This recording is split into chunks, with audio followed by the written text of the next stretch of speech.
Hi, it's chapter 20 time. Are we all sitting comfortably? Let's get on. Chapter 20, the royal breakfast. There was a frantic scurry among the palace servants when orders were received from the Queen that a 24-foot giant must be seated with Her Majesty in the great ballroom within the next half an hour. The butler, an imposing personage named Mr. Tibbs, was in supreme command of all the palace servants, and he did the best he could in a short time available.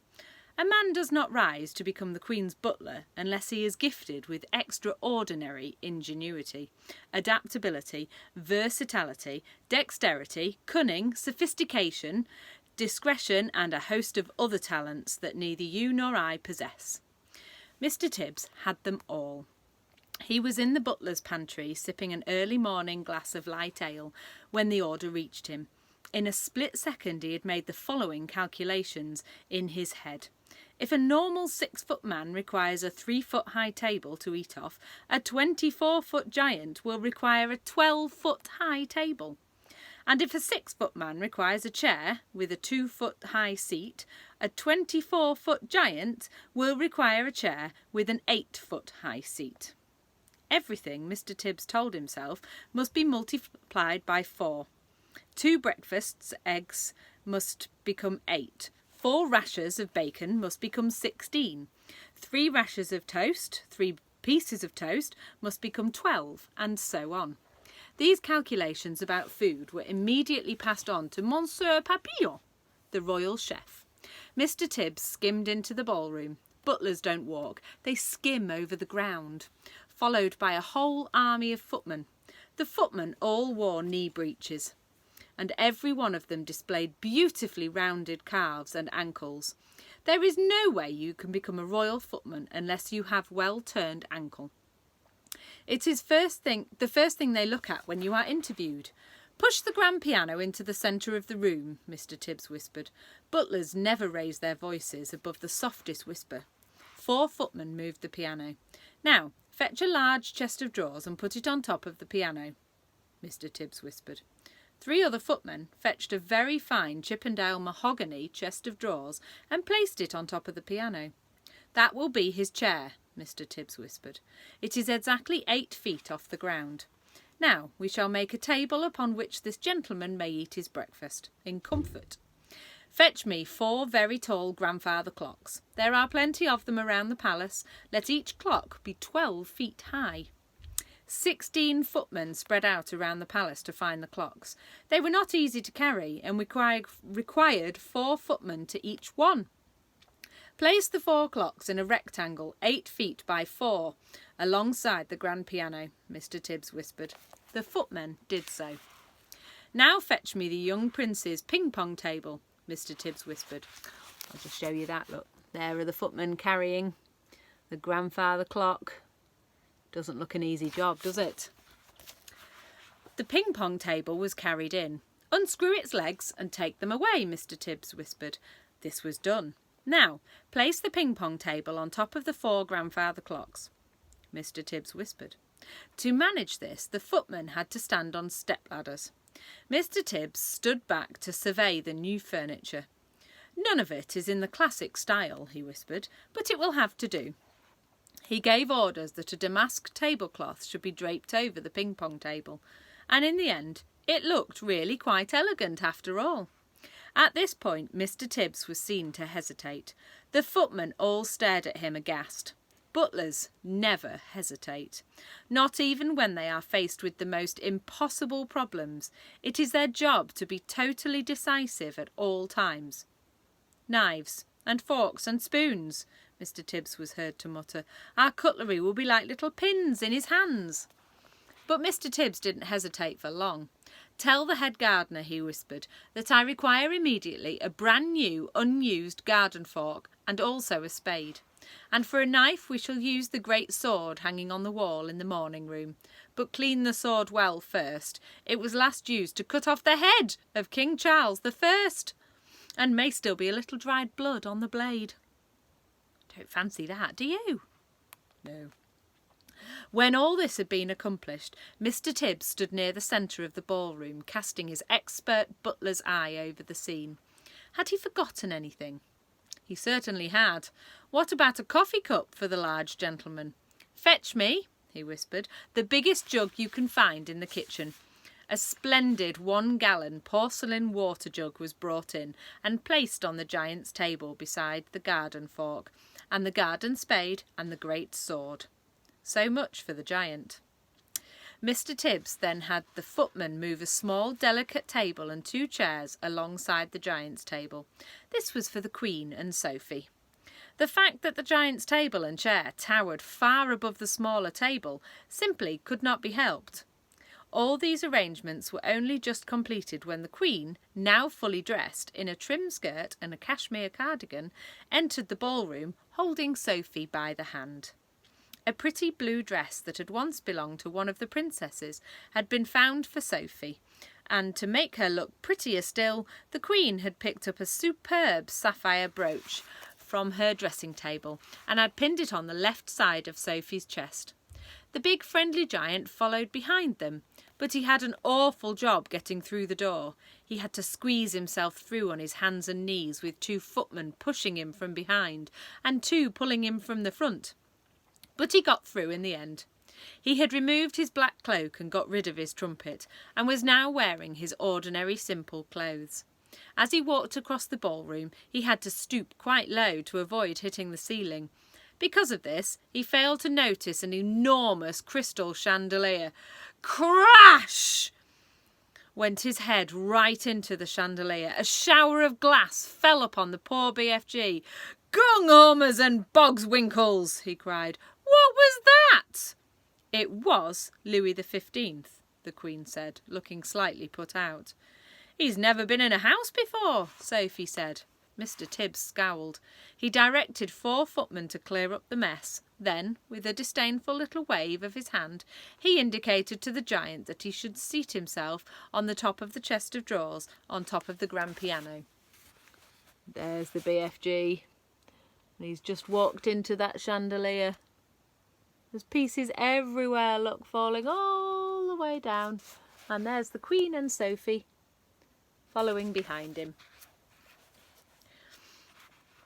Where was I? "What a fizz-whizzing, flush-bunking seat!" cried the BFG. "Is going to be a bug as a snug in a rug up here." "Does he always speak like that?" the Queen asked. "Quite often," Sophie said. "He gets tangled up with his words." The BFG sat down on the chest of drawers and gazed in wonder about the great ballroom. "By gumdrops," he said, "what a spliffing whoopsie room we is in. It is so gigantous. I is needing binoculars and telescopes to see what is going on at the other end." Footmen arrived carrying silver trays with fried eggs, bacon, sausages and fried potatoes. At this point, Mr. Tibbs suddenly realised that in order to serve the BFG at his 12-foot-high grandfather clock table, he would have to climb to the top of one of the tall step-ladders. What's more, he must do it balancing a huge warm plate on the palm of one hand and holding a gigantic silver coffee pot in the other.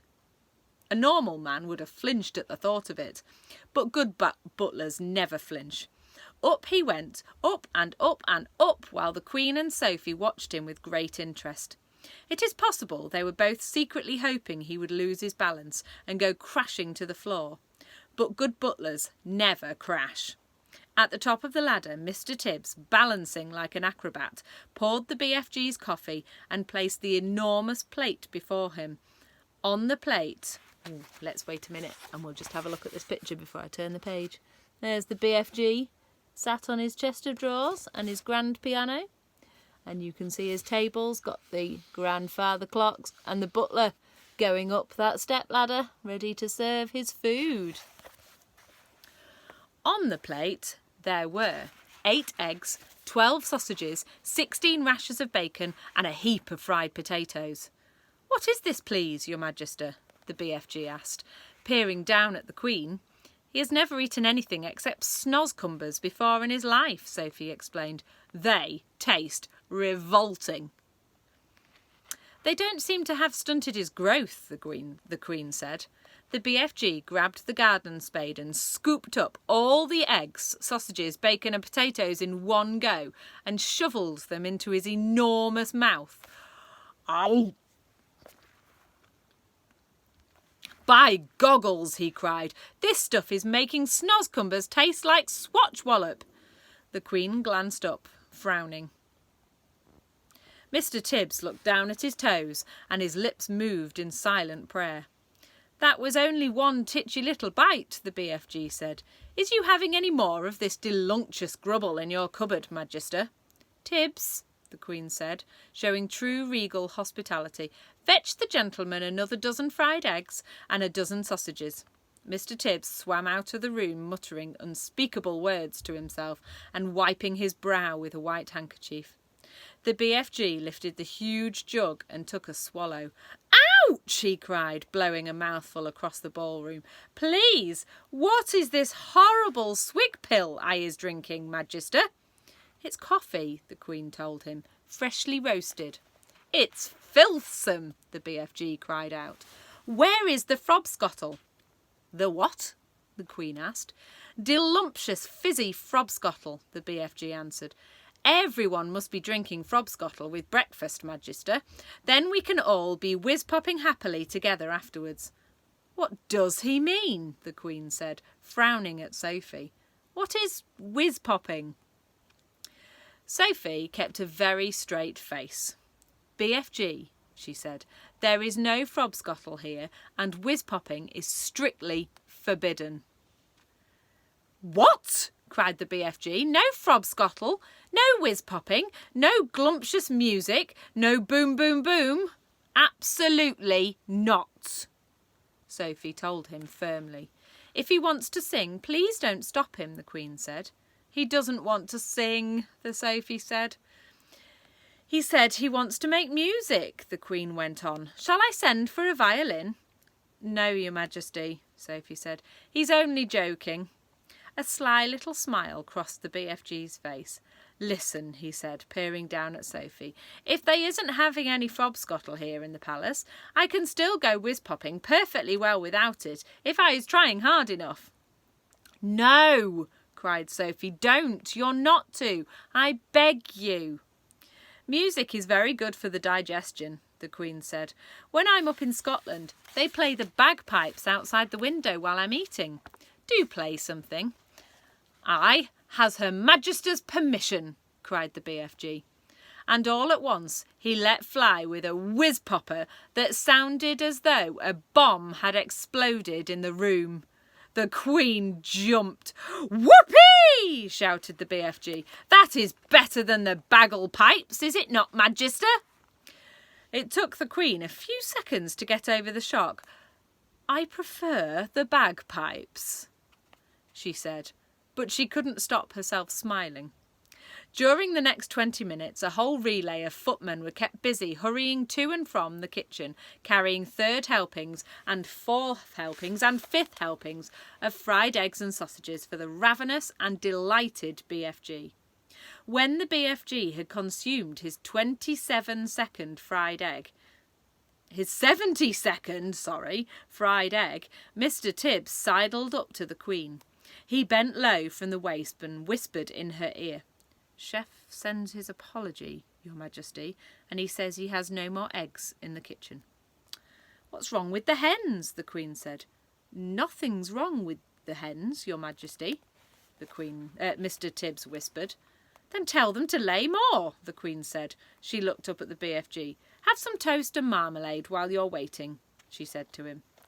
The toast is finished, Mr. Tibbs whispered, and Chef says there is no more bread. Tell him to bake more, the Queen said. While all this was going on, Sophie had been telling the Queen everything, absolutely everything about her visit to Giant Country. The Queen listened, appalled. When Sophie had finished, the Queen looked up at the BFG, who was sitting high above her. He was now eating a sponge cake. Big friendly giant, she said. Last night those man-eating brutes came to England. Can you remember where they went the night before? The BFG put a whole round sponge cake into his mouth and chewed it slowly. while he thought about the question. "Yes, Magister," he said. "I do think I is remembering where they said they were going the night before last. They was galloping off to Sweden for Sweden sour taste." "Fetch me a telephone," the Queen commanded. Mr. Tibbs placed the instrument on the table.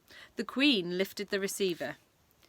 "Get me the King of Sweden," she said.